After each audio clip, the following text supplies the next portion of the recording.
Hi, are you stuck trying to import a chart in Pattern Keeper, having the app telling you that the grids do not make sense? What does that mean? Well, what it means is not that there's anything wrong with any of the individual grids, but that the grids altogether cannot be put in even columns and rows to make up a chart. For example, if you look at this graphic, you can see that there are 4 pages and that they are placed so that they make up an even rectangle. All of the widths are the same in the columns and all of the heights are the same in the rows, so this works perfectly. But if you look at this example, there are 2 pages that don't have either the same width or the same height, so there is no way to place them in that makes sense as one chart.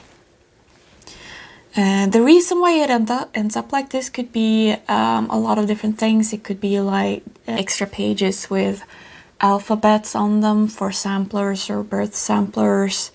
It could be like an extra 1-page version of a chart. There could be multiple charts with different sizes in the same PDF.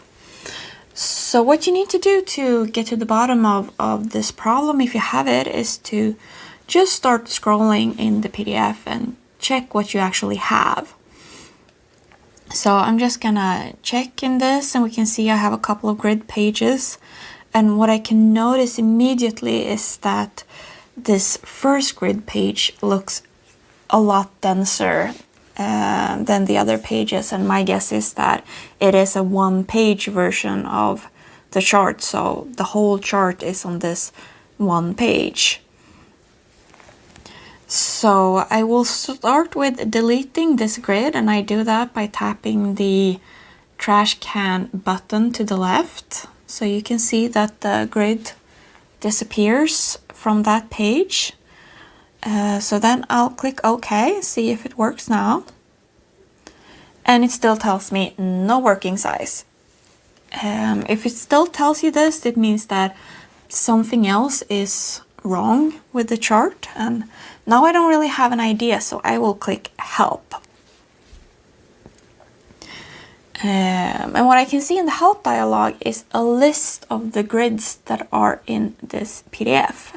And this is a pretty technical printout, so it might be a little bit hard to follow. But what I can see is that first there is an empty page, then there is a grid that's 60 by 90, and then there's a grid that's 40 by 89, and then there's another grid that's 60 by 90. And that immediately makes me a bit suspicious, because it seems like, you know, the pages should be 90 high because the other pages are 90 high. So maybe this 1 page that is just 89 stitches is wrong, and it's on page 3, so we'll go back and check on that page. So this is page 3, and scrolling in and looking at it a bit more in detail, I can see that for some reason the top row of the grid was not imported correctly here. So I will fix that. And to start with, I will click on the edit button to the left, which will bring up the size dialog, and I will change the height to 90. This will not completely fix it because now it doesn't really line up, so I will drag the handle to line the grid up with the grid in the PDF. So now that page looks correct. So then I will click on OK and hope that it works this time, and it does. And if it still doesn't work, just click help again and look at the printout and see where there might be pages that does not fit in, or it might be the wrong sizes. So I hope that was helpful. If you want more videos from me, don't forget to click subscribe or check out some of my other tutorials.